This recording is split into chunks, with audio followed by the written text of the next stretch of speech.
Michelle Muscatello, busy morning here in the Pinpoint Doppler 12 Weather Center. Driving in this morning, Michelle, I mean, the roads, big puddles, especially on the sides of the roads, and it's coming down on the windshield. Had them on real high, those wipers, and you got to go real slow. It is a tough morning. We are seeing the heavy rain, and in fact, just overnight we picked up in spots close to 2 inches of rain already.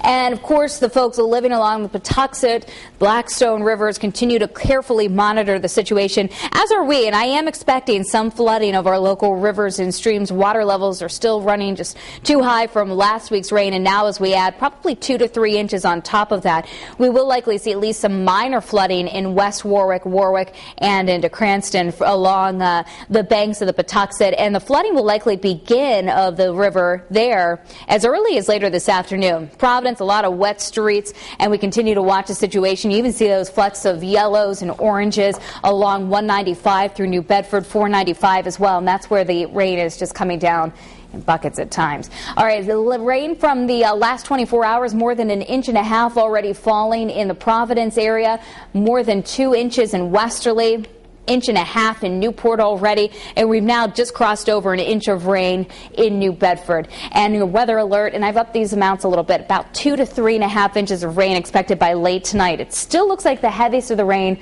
will be this morning, but I wouldn't be surprised if we saw some of these flood watches that are in effect for Rhode Island, Bristol County, and Plymouth counties in Massachusetts to be changed over to a flood warning, which would just mean that flooding is occurring or is imminent. And again, the Patuxent right now, the latest information from the River Forecast Center, it's up about 1/2 foot in an hour, up to 7.5 feet. Flood stage is 9 feet. On that pace, we do expect minor flooding to begin this afternoon.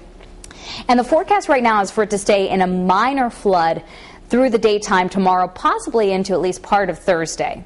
We also are concerned about those localized street floodings that are occurring this morning, so again, use caution for that ride into work. Michelle in Cumberland, about 3/4 inch of rain at 44. Jim in North Smithfield, more than 1.25 inches.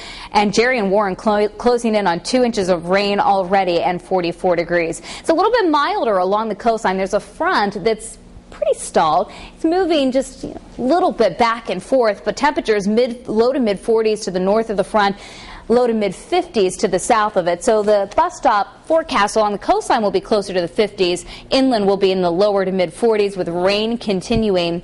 As we widen out here, there's actually 2 storm systems. The main storm sitting over Pennsylvania and now developing what we call a triple point low pressure center, developing storm here out over the ocean. Both of these will track to the east, and as it does, the heaviest of the rain will start to lift north and east of our area, but we can't rule out additional rain all the way through even tonight. So at 8 o'clock this morning, showing that rain continuing, easing up maybe temporarily in the afternoon to the west, but it fills right back in as we head towards the evening hours. So another wet ride home from work this evening and tonight, and then overnight the rain will finally start to wind down as we head into tomorrow morning's commute, and the afternoon on Wednesday looks nice and dry with clearing skies and a gusty breeze. This afternoon about 53 on average for a high. I've got us at 52 though in Newport, 53 in Wickford, upper 40s to around 50 for Burrillville and Foster Center, about 51 in Scituate. Winds will be shifting direction as that storm moves overhead, changing more to a west and southwest wind, low 50s on Cape Cod. Winds pick up tonight, more rain. Temperatures drop down to about 40 by 5 o'clock in the morning. Any showers should be before 8 or 9 o'clock. And then temperatures work their way up into the lower to mid 50s for highs on Wednesday. Thursday's the pick of the week. Sunshine close to 60. Some showers Friday morning, followed by a chillier start.